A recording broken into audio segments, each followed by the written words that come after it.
Hello bachcho, let's read the question. So question says that when 0.1 mole of the C8H18 liquids at 300 Kelvin is completely burned at a constant pressure in a stoichiometric amount of oxygen gas at 300 Kelvin, yielding a produce a gaseous H2O, CO and CO2 at 800 Kelvin, the process yielding 87.3 kilocalorie of heat to the surrounding.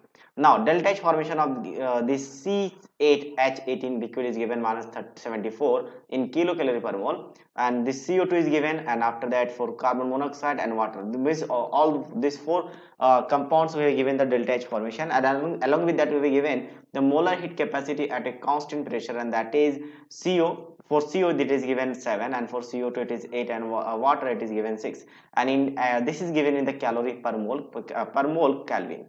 Now assume that delta H reactions are the independent of the temperature, means delta H of the reactions will be independent of temperature. Then how many moles of CO2 water are produced, मतलब water के कितने मोल produce हैं, हमें ये क्या करना है, calculate करना है।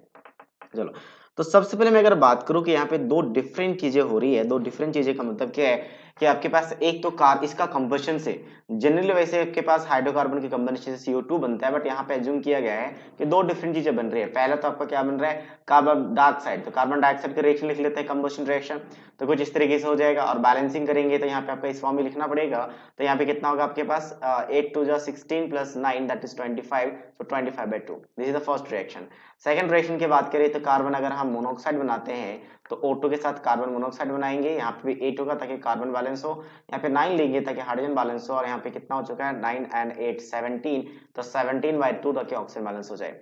अब टोटल इसके मोल्स आपका 0.1 है, मान लेते हैं कि x मोल आपका जहाँ पे CO2 में कन्वर्ट हो रहा है, तो अगर x मोल CO2 में कन्वर्ट हो रहा है तो इसका एक मोल के लिए वाटर का 9 मोल बनेगा, तो इसका x मोल के लिए इसका कितना मोल बन जाएगा, टोटल 9x बन जाएगा, 9x मोल इसका बनेगा। सेम चीज यहाँ पे मान सकते हैं। अब इसका x मोल ऊपर ले लिया था तो टोटल मोल तो 0.1 था, तो 0.1 में से x मोल इतना सब्ट्रैक्ट करेंगे तो रिमेनिंग मोल्स कार्बन मोनोऑक्साइड में कन्वर्ट होगा, तो उसके बेसिस पे देखा जाए तो यहाँ पे वाटर का मोल्स कितना हो जाएगा 0.1 माइनस ऑफ x, और इसका 9 टाइम्स, क्योंकि इसका 1 मोल है तो इसका 9 मोल, तो इसका जितना जस्ट 9 टाइम्स।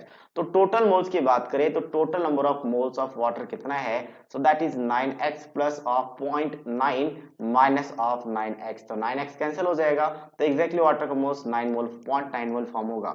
हाँ, बाकी रिमेनिंग की बात करें तो पैराग्राफ है, तो ये पैराग्राफ की वजह से जो बाकी रिमेनिंग क्वेश्चंस होंगे उनमें ये सारा डाटा यूज होंगे, इस पर्टिकुलर क्वेश्चंस के लिए ये डाटा यूज नहीं होंगे। So that means the final answer of this question is option B. So that is the right answer of this question. So I hope you understood it well. All the best.